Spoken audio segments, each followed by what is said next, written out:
Hi hello welcome to our channel. నేను మీ సిరి. ఈరోజు మనం చెప్పుకోబోయే కథ మిసెస్ అగస్త్య పార్ట్ 27. కథలోకి వెళ్ళే ముందు వీడియోని లైక్ చేసి హైప్ చేయడం మిస్ చేయకండి ఫ్రెండ్స్.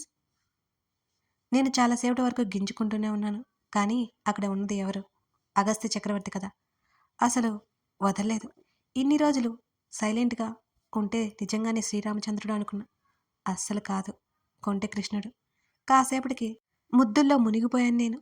కమ్మటి మైకం కమ్మేసింది నన్ను. తన చుట్టూ చేతులేశాను నేను. నన్ను వదలలేదు తను. కాసేపటికి ఊపిరి భారంగా మారుతుంటే తన భుజం మీద గట్టిగా కొట్టాను. వదిలాడు నన్ను. నేను ఊపిరి పీల్చుకున్నాను. నా నడుము మీద చేరింది తన చెయ్యి. గుటకలు మింగుతూ చూశాను తన వైపు. కళ్ళెగరేయగానే ప్లీజ్ అని చిన్నగా అన్నాను.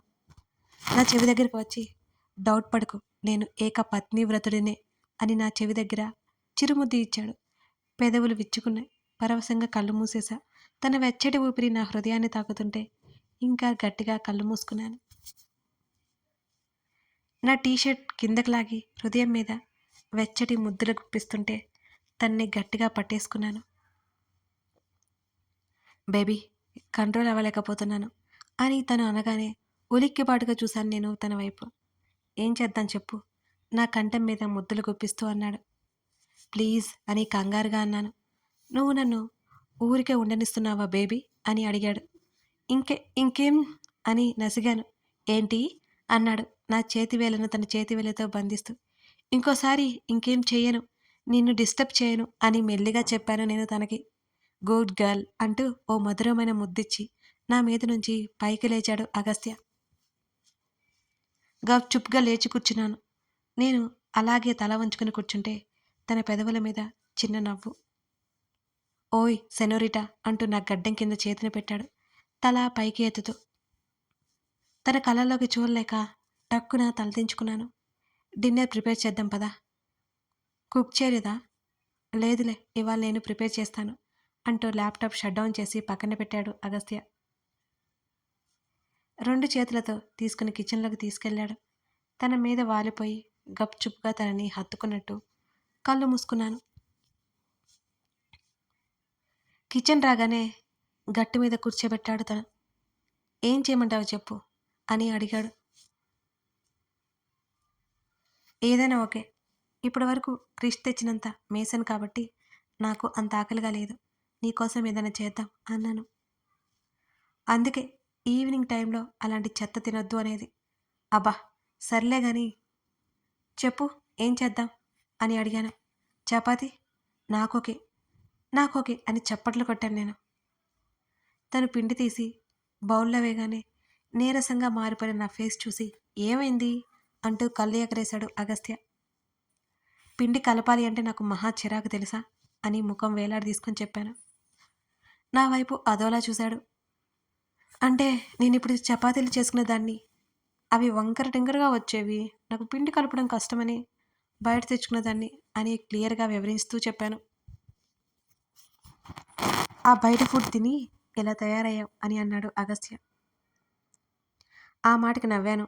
ఏం చేయను, గదిలేక అలా తిన్నానని ఎలా చెప్తాను తనకి చెప్తే మళ్ళీ బాధపడతాడు తను. తను చూడకుండా కళ్ళు తుడుచుకున్నాను నేను. చపాతీ పిండి కలుపుతుంటే హాయిగా ఉంటుంది తెలుసా అని అన్నాడు అగస్త్య. ఏంటి, చపాతీ పిండి కలిపితే హాయిగా ఉంటుందా అని అయోమయంగా అరిచాను. నమ్మవా? అస్సలు. ప్రాక్టికల్గా చూపిస్తా అంటూ నన్ను కిందకి దించాడు. ఇప్పుడు నేను కలపాలా? నా వల్ల కాదు బాబు అని అన్నాను. నన్ను తన ముందుకు తీసుకెళ్ళి నా చేతులు పట్టి పిండిలో పెట్టించాడు. ముఖమంతా విసుగ్గా పెట్టాను. ఆలోపే నా ముఖం విచ్చుకునేలా ఓ సంఘటన జరిగింది. నా మెడ మీద వెచ్చటి తన ఊపిరి తగిలింది. తెలియకుండానే మెడ పక్కకు వంచేశా. నా మెడ మీద ఒక చిన్న చిరుముద్దు ఇచ్చాడు. విసుగ్గా ఉందా నా భుజం మీద తగులుతున్న తన పెదవులు? మెల్లిగా కదిలాయి నా పెదవులు కూడా. నా చేతులు తన చేతుల పిండితో కలిసిపోగా తన పెదవుల పనికి తాళలేక ఉక్కిరి బిక్కిరయ్యి తన నుంచి దూరం జరిగి వెనక్కి తిరిగి గట్టిగా హత్తుకున్నాను తన్ని. చూసావా, విసుగ్గా ఉంటుంది అన్నా. ఎంత మాత్రం విసుగైనా రాదు, నీకు అనిపించిందా అని తను అనగానే సిగ్గుతో ముడుచుకుపోయి నువ్వు ప్రవరాక్యుడు కాదు అన్నాను. నేను ప్రవరాక్యుడు అని ఎవరన్నారు? ఆ? కళ్ళెగరేశాడు అగస్త్య. నేను అనుకున్నా. నాకేం తెలుసు ఇంత రొమాంటిక్ థాట్స్ ఉంటాయని నీలో అన్నాను ఇంకా ముడుచుకుపోతూ. నవ్వాడు నా చుట్టూ చేతులు వేసి. నువ్వు వెళ్ళి ఫ్రెష్ అవ్వు పో, నేను చేసేస్తా. పర్లేదు, హెల్ప్ చేస్తా నీకు అని అన్నాను. నిమిషానికో ముద్దివ్వు, అప్పుడే ఇక్కడ ఉండడానికి పర్మిషన్ అని అన్నాడు అగస్త్య. బాబోయ్, నా వల్ల కాదులే అనుకుంటూ నా కుంటికాలతో ఈడ్చుకుంటూ బెడ్రూమ్లోకి వెళ్ళిపోయాను నేను. నేను ఫ్రెష్ అయి వచ్చాక తను ఫ్రెష్ అయ్యాడు. ఇద్దరం సరదాగా మాట్లాడుకుంటూ తినేశాం.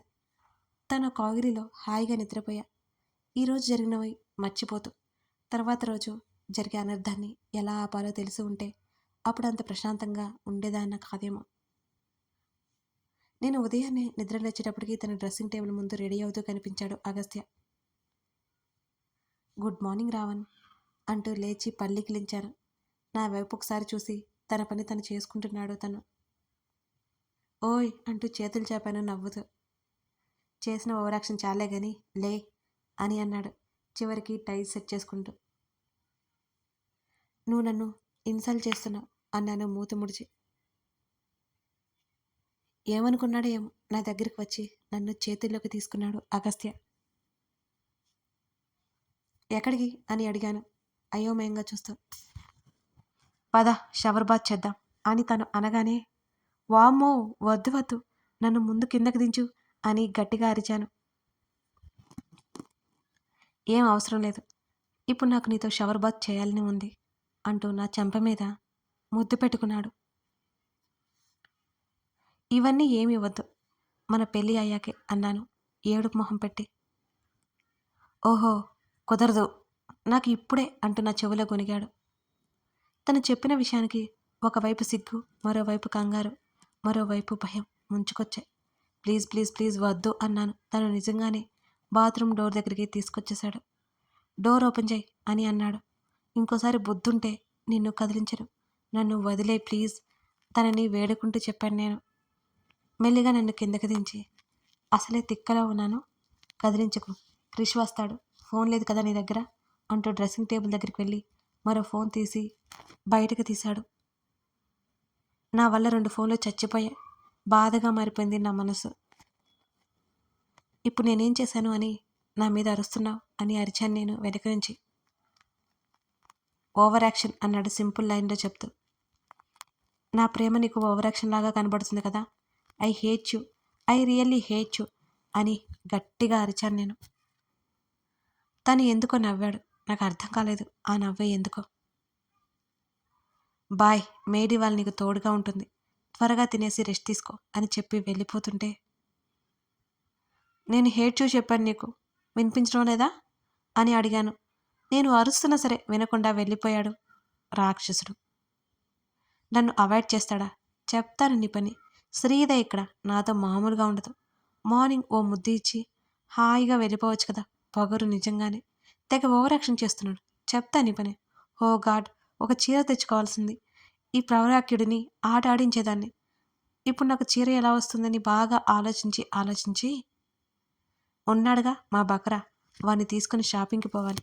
నా ఐడియాకి నేనే భుజం తట్టుకున్నాను. ఇప్పటికిప్పుడు నా భుజం తట్టేవాళ్ళు ఎవరూ లేరు కదా. అమ్మో, బయటికి వెళ్తే అగస్త్య చంపేస్తాడు ఈసారి. అయితే ఒక పని చేయాలి, వెంటనే డెలివరీ వచ్చలేదనే యాప్స్ ఉంటే వెతుక్కోవాలి అనుకుని వెంటనే ఫోన్ ఓపెన్ చేసి బెడ్ ఎక్కేశాను నేను. ఓ మంచి చీర కోసం సెట్ చేసి అది ఆర్డర్ పెడితే తీరా తర్వాత వస్తుందని చెప్పారు. అయ్యో, అసలు విషయమే మర్చిపోయాను. మేము ఇండియా వెళ్ళిపోవాలి కదా అని గుర్తుకొచ్చింది నాకు. మళ్ళీ ఆర్డర్ క్యాన్సిల్ చేశాను.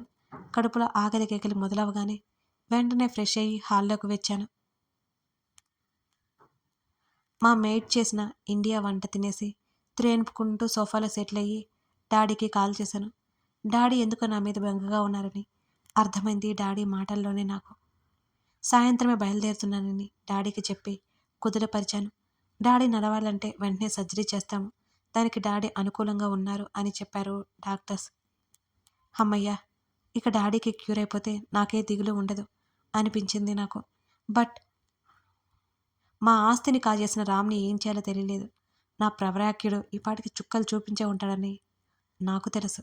కానీ మా ఆస్తి మాకు తిరిగి వచ్చిందా లేదా? ప్రతిదానికి అగస్త్య మీద ఆధారపడాలంటే ఎందుకో నా సెల్ఫ్ ఒప్పుకోవట్లేదు. తన్ని దూరం పెట్టే ఆలోచన లేదు కానీ, తను డాడీ కోసం ప్రతీదీ చేస్తుంటే బావుండదేమో అని నా అభిప్రాయం. ఆలోచన మధ్యలోనే క్రిష్ వచ్చాడు. దిగులుగా ఉన్న నన్ను చూసి దగ్గరకు వచ్చాడు తను. ఇద్దరం స్నాక్స్ ముందు పెట్టుకుని టీవీ పెట్టుకున్నాం. మెయిడ్ మళ్ళీ వస్తాను అని మాకు చెప్పేసి అక్కడి నుంచి వెళ్ళిపోయింది. టీవీలో అన్ని ఛానల్స్ తిరిగేశాం. నాకొక డౌటు. మీ అన్నయ్య అంత సీరియస్‌గా ఎక్కడికి వెళ్ళాడంటావు? అని క్రిష్‌ని చూస్తూ అడిగాను నేను. అన్నయ్యకి ఇక్కడ లోకల్ అతను డేవిడ్ ఉన్నాడు. అతనికి శత్రుత్వం ఉంది. గొడవ ఎందుకని కూల్‌గా డీల్ చేయాలని చూస్తున్నాడు అన్నయ్య. అక్కడికే వెళ్ళాడు అని చెప్పాడు క్రిష్. అవునా? అందుకే అంత కోపంగా ఉన్నాడా? అని అడిగాను నేను అయోమయంగా. కోపంలో కొట్టాడా ఏంటి? అని అనుమానంగా చూశాడు క్రిష్. మీ అన్నయ్యకి అంత సీన్ ఉందనుకుంటున్నావా నువ్వు? అని అడిగాను ఇంకా కోపంగా చూస్తూ. క్రిష్ నవ్వాడు. ఎందుకురా నువ్వు నవ్వుతున్నావు? అని అడిగాను కోపంగా. నేను నమ్మను.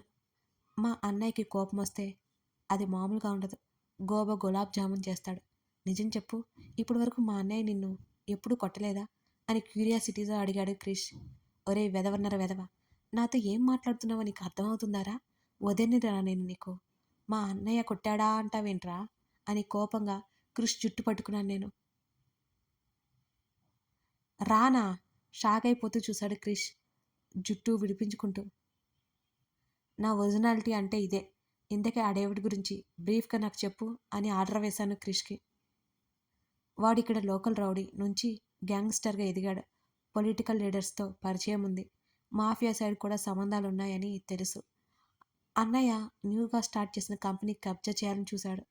అన్నయ్య ఊరుకోలేదు. లీగల్గా వెళ్ళినా ఉపయోగం లేకుండా పోయింది. అందుకే అన్నయ్య సడన్గా ఇక్కడికి రావాల్సి వచ్చింది. అన్నయ్య నీతో రిలేషన్లో ఉన్నాడని తెలిసి నిన్ను తీసుకెళ్ళిపోదామని అనుకున్నాడు డేవిడ్ అని క్రిష్ చెప్పగానే ఆశ్చర్యంతో నోరు తెరిచి మరీ చూశాను నేను. అందుకేనా ఆ రోజు నన్ను అంత గట్టిగా కొట్టేశాడు? భయపడి ఉంటాడు నా రావణ్. బాబోయ్! ఆ డేవిడ్ అంత డేంజర్ అయినప్పుడు వాడితో సందులు గిందులు ఎందుకు? వాడిని చంపేయాలి అంటూ గాల్లోకి పంచులు విసిరాను నేను. ఏంటమ్మా ఏం మాట్లాడుతున్నావు? మా అన్నయ్యని రౌడీ చేయాలనుకుంటున్నావా నువ్వు? లేక మా అన్నయ్యని జైలుకి పంపించాలనుకుంటున్నావా? మా అన్నయ్య మాస్ కాదు. Only class okay. మర్డర్ల దగ్గరికి వెళ్ళిపోవద్దు అర్థమైందా? అని అన్నాడు క్రిష్. మీ అన్నయ్య వాడిని మర్డర్ చేసి ఓ హీరోలా నన్ను పెళ్లి చేసుకుని అందరూ కులుకులనా చేస్తే అబ్బా! ఆ ఊహ ఎంత బావుంటుందో అని తన్మయత్వంగా నేను చెప్పుకుంటూ పోతుంటే, వామ్మో! వదినమ్మా ఏంటమ్మా నీ మాటలు? నిన్ను చూస్తుంటే నిజంగానే నాకు భయమేస్తోంది. నీ థాట్స్ చాలా భయంకరంగా ఉన్నాయి. చూడ్డానికేమో తింగరదానిలా కనిపిస్తావు అని క్రిష్ గుండెల మీద చేయి వేసుకొని చెప్పాడు. ఊహల్లో ఉన్న నేను బయటకు వచ్చి క్రిష్ తల మీద గట్టిగా ఒక్కటిచ్చాను. అబ్బా! అని వెర్రికేకలు పెట్టి తల రుద్దుకున్నాడు క్రిష్. లేకపోతే ఏంట్రా? నేను తింగరదాన్నేంటి? మీ అన్నయ్యని రాని ఇక్కడ నువ్వు జరుపుతున్న రాసలీల గురించి చెప్పకపోతే నన్నడుగు అని బెదిరించాను క్రిష్‌ని. నీకు దండం పెడతాను తల్లి. ఆ పని మాత్రం చేయకు తల్లి. మా అన్నయ్య చంపి పూడుస్తాడు నన్ను అని క్రిష్ దండం పెడుతూ భయపడుతూ నన్ను వేడుకున్నాడు. ఇదిగో ఈ ఓవర్ యాక్షన్ తగ్గిస్తేనే బావుంటుంది. మా వాడిని అంత విలన్ని చేయకు. నీ గురించి తెలియకుండానే ఉంటుందా ఏంటి ఈ పాటికి? ఇంకొకసారి నోరు జారావంటే మూతి మీద కొడతాను. జాగ్రత్త అన్నాను నేను క్రిష్‌కి వేలి చూపిస్తూ. నోటి మీద 2 చేతులు అడ్డు పెట్టుకున్నాడు క్రిష్ తల అడ్డంగా ఊపేస్తూ. ఇంకోసారి మాట్లాడను అన్నట్టుగా. సరిగ్గా అదే సమయంలో కాల్ వచ్చింది క్రిష్‌కి. ఫోన్ లాక్కుని డిస్‌ప్లే మీద అగస్త్య నెంబర్ కనిపిస్తుంటే, మీ అన్నయ్య కాల్ చేస్తున్నాడు. స్పీకర్ ఆన్ చేసి మాట్లాడు. నేను ఉన్నానని చెప్పావో చంపేస్తాను అంటూ స్పీకర్ ఆన్ చేసి క్రిష్ చేతిలో ఫోన్ పెట్టాను. అన్నయ్య చెప్పు అని అడిగాడు. ఎక్కడున్నావురా? ఏంటో మా రావణ్ గొంతు మెల్లిగా వినిపిస్తోంది. ఇంట్లోనే ఉన్నాను అన్నయ్య. ఏమైంది అని అడిగాడు క్రిష్. శ్రీధ ఉందా పక్కన అని అడిగాడు. వెంటనే క్రిష్ నా వైపు చూశాడు. నేను లేను అన్నట్టు చెప్పమని సైగ చేశాను క్రిష్‌కి. వేలు చూపిస్తూనే బెదిరించాను. లేదన్నయ్య రూమ్‌లో ఉంది. పిలవమంటావా? కాల్ లిఫ్ట్ చేయట్లేదా? అని అన్నాడు క్రిష్ తెగ యాక్టింగ్ చేసేస్తూ. వెధవ. లేదా ఓకే అని రిలాక్స్ ఫీల్ అవుతూ క్రిష్ శ్రీధర్ని తీసుకుని హాస్పిటల్కి రా అంటూ హాస్పిటల్ అడ్రస్ చెప్పాడు. నాకు కంగారు వచ్చేసింది. అన్నయ్య హాస్పిటల్కి ఎందుకు, ఏమైంది అని అడిగాడు క్రిష్ కాస్త కంగారుగా. చెప్తాను కానీ తనకేం చెప్పకు అని సీరియస్గా అన్నాడు. అన్నయ్య ఇవాళ ఇండియా వెళ్ళడానికి ప్యాక్ చేసుకోవాలని చెప్పింది అని అన్నాడు క్రిష్. లేదురా, అవన్నీ తర్వాత, ముందు రండి అంటూ కాల్ కట్ చేశాడు అగస్త్య. నాకు ఏదో చాలా కంగారుగా అనిపించింది. క్రిష్ని అడగమని తొందర చేస్తుంటే కాల్ కట్ చేశాడు అప్పటికే. నువ్వేం కంగారు పడుకో, అన్నయ్య మాట్లాడాడు అంటే బాగానే ఉండి ఉంటాడు, వెళ్దాం పద అని అన్నాడు క్రిష్ ధైర్యం చెప్తూ. ఇద్దరం కారులో బయలుదేరాం అగస్త్య పంపిన లొకేషన్ వైపుకి. కథ కొనసాగుతోంది. అగస్త్యకి ఏమైంది, ఎందుకు హాస్పిటల్కి రమ్మన్నారు, ఆ విషయం శ్రీధకి ఎందుకు తెలియకూడదు అనుకున్నాడు, ఈ డేవిడ్ ఎవరు, అసలు అతని కథ ఏంటి, అతని వల్ల ముందు ముందు ఏమైనా జరగబోతుందా, ఇవన్నీ తెలుసుకోవాలంటే ఈ కథను మీరు పూర్తిగా చూడాల్సిందే. డైలీ రెగ్యులర్ ఎపిసోడ్స్ ఇస్తున్నాను కదా, మిస్ చేయకుండా లైక్ చేసి కామెంట్ చేయండి. చేస్తారు కదా. Thank you for watching this video.